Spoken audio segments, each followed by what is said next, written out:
Xjenza Malta qed talloka 3.5 miljun euro li riċerkaturi lokali bħala parti minn proġett wisa Ewropew għar riċerka fuq mart neuroloġiku u saħħa mentali fejn b'kollox qed jieħdu sem 54 entità minn 33 pajjiż waqt li l-investiment totali u ta' 488 miljun euro. Permezz ta' din is-sħubija, riċerkaturi Maltin se jkollhom il-possibilità li jissieħbu moħrajn barranin dwar mart li jolqot lil ħafna nies bħal puplessija, dimensja, l-ALS, psikożi, skizofrenija u mart neuroloġiku ieħor. Waqt it-tnedija ta' dan il-fond tkellmet Mart il-Prim Ministru Dr. Lidja Bela li qalet li dan l-investiment fir-riċerka fis-saħħa mentali se joffri impenn għal ġenerazzjonijiet futuri kemm f'pajjiżna kif ukoll lilin.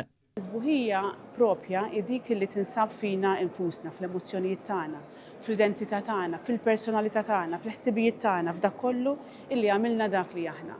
U għalhekk huwa importanti ħafna li meta nitkellmu dwar is-saħħa ma nitkellmux biss dwar is-saħħa fiżika, iżda wkoll dwar is-saħħa mentali u dwar l-importanza li dawn it-tnejn nittrattawhom b'mod holistiku. Is-Segretarju Parlamentari responsabbli mir-riċerka u l-innovazzjoni Kita Zoparditanti qal li dan l-investiment juri dejjem aktar l-impenn fit-tul tal-Gvern favur dawn l-oqsma importanza nazzjonali.